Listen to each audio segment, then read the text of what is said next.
Hello everyone, myself Shailesh Kumar, and today we are going to start a very new topic from ICSE class 9th and 10th from the subject known as computer applications. बहुत सारे बच्चों के बहुत सारे problems आते हैं इस particular subject में, कंप्यूटर एप्लीकेशंस में, जो class 9th and 10th ICSE board का सिलेबस है. तो right now we are just planning to develop a new playlist over the whole syllabus of this class 9th and 10th ICSE computer applications.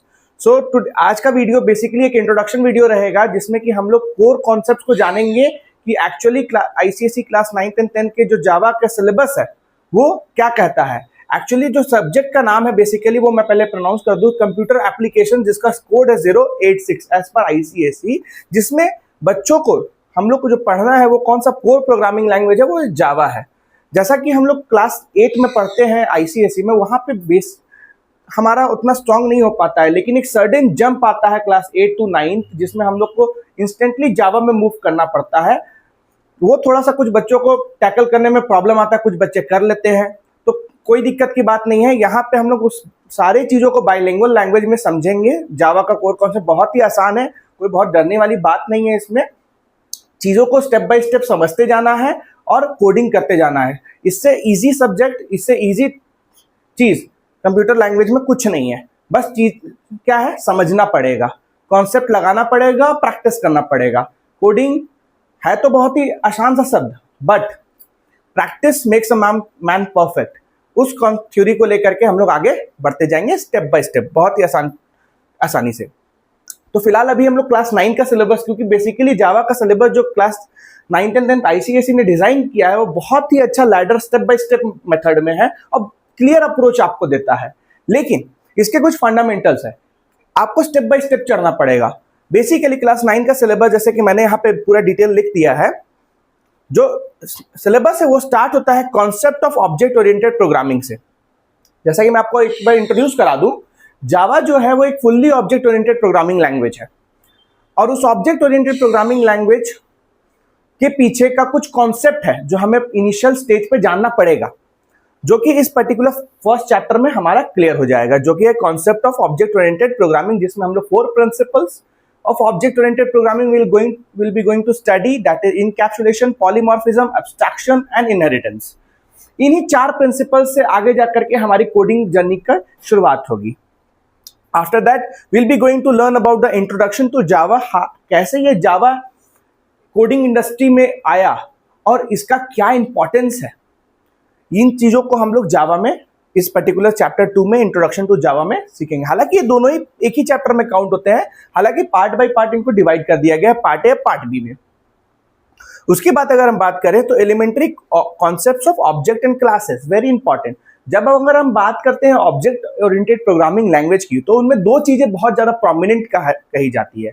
पहला तो होता है कि class, और दूसरा होता है ऑब्जेक्ट. बिकॉज क्लास जो होता है वो एक ऑब्जेक्ट फैक्ट्री होता है, और ऑब्जेक्ट क्या होता है, इंस्टेंसेस ऑफ क्लासेस होते हैं. तो ये दोनों चीज का एक तालमेल है, रिलेशन है ऑब्जेक्ट ओरिएंटेड प्रोग्रामिंग सिस्टम में, जिसको कि हम लोग इस पर्टिकुलर चैप्टर में पढ़ेंगे. Elementary concept of object and classes, कैसे क्लासेस को बिल्ड किया जाता है, कैसे ऑब्जेक्ट्स बनाए जाते हैं और कैसे उनको डिफाइन किया जाता है. इस चीजों को हम लोग इस पर्टिकुलर चैप्टर में देखेंगे. आगे आते हैं वैल्यूज एंड डेटा टाइप. अगर आपने पहले कभी प्रोग्रामिंग पढ़ा होगा किसी भी लैंग्वेज में, चाहे वो पाइथन हो, सी हो, C++ हो या जावा इटसेल्फ हो, उसमें वैल्यूज एंड डेटा टाइप बहुत इंपॉर्टेंट होता है. कैसा डेटा, किस तरीके का डेटा पे हम लोग काम कर रहे हैं. क्या वो इंटीजर टाइप डेटा है, नंबर्स लाइक 1 2 3 4, मान लीजिए वो अगर इंटीजर टाइप डेटा है जैसे कि 1 2 3 4 सो ऑन, या फ्लोट वैल्यू या फ्लोटिंग वैल्यू जैसे डेसिमल नंबर्स 3.14 लाइक दैट, तो वो फ्लोटिंग में आएगा, लॉन्ग होगा, डबल होगा. कैरेक्टर टाइप डेटा है, बुलियन टाइप डेटा है, स्ट्रिंग टाइप डेटा है. तो उन चीजों को हम लोग वैल्यूज एंड डेटा टाइप में पढ़ेंगे. बेसिकली वेरिएबल्स कैसे हम लोग डिक्लेयर करेंगे, उन चीजों को हम लोग यहाँ पे चैप्टर नंबर 4 में पढ़ेंगे, वैल्यूज एंड डेटा टाइप में. आगे आते हैं operators in Java. Operators very important. Java में आप कोई भी लॉजिक क्रिएट कर रहे हैं, किसी भी प्रकार का कोड लिख रहे हैं, तो उसके पीछे क्या ऑपरेशन परफॉर्म आप करना चाहते हैं, क्योंकि इनिशियल स्टेज में will not going to be do the hacking over here. हम लोग क्या करेंगे, चीजें बिल्ड करेंगे फ्रॉम द स्क्रैच. तो बेसिकली छोटे प्रोग्राम्स हम लोग बनाएंगे, जैसे addition of 2 numbers, multiplication of 2 numbers, okay. Relation करेंगे, कौन सा नंबर बड़ा है, कौन सा नंबर छोटा है, ठीक है. ऑपरेशंस परफॉर्म करेंगे। तो वो सारी चीज़ों को हम लोग ऑपरेटर्स इन जावा में डिस्कस करने वाले हैं। आफ्टर दैट बात करें इनपुट्स इन जावा। अब होता क्या है कि प्रोग्रामिंग दो तरीके से की जाती है, या तो स्टैटिक मेथड ऑफ प्रोग्रामिंग हो सकता है या तो डायनेमिक मेथड ऑफ प्रोग्रामिंग हो सकता है। स्टैटिक मेथड ऑफ प्रोग्रामिंग जहां पे values of the variable are already been declared in the source program itself. कहने का मतलब है अगर हम ऑलरेडी वैल्यू देते हैं, ए का वैल्यू 10 है, तो हमें यूजर से एक्सेप्ट करने की जरूरत नहीं है कि एंटर द वैल्यू ऑफ ए। कभी कभी अगर आप एक ऑनलाइन फॉर्म भरते होगे तो वहां पे आपको पूछता होगा first name equals to this, आप एंटर करो, लास्ट नेम आप ये एंटर करो। तो वो हो गया डायनेमिक मेथड ऑफ प्रोग्रामिंग, जहां पे यूजर को रियल टाइम में जब प्रोग्राम रन करा रहे हैं तो कंसोल से डायरेक्टली इनपुट मांगा जा रहा है यूजर से कि आप इस पर्टिकुलर वेरिएबल का वैल्यू एंटर कीजिए।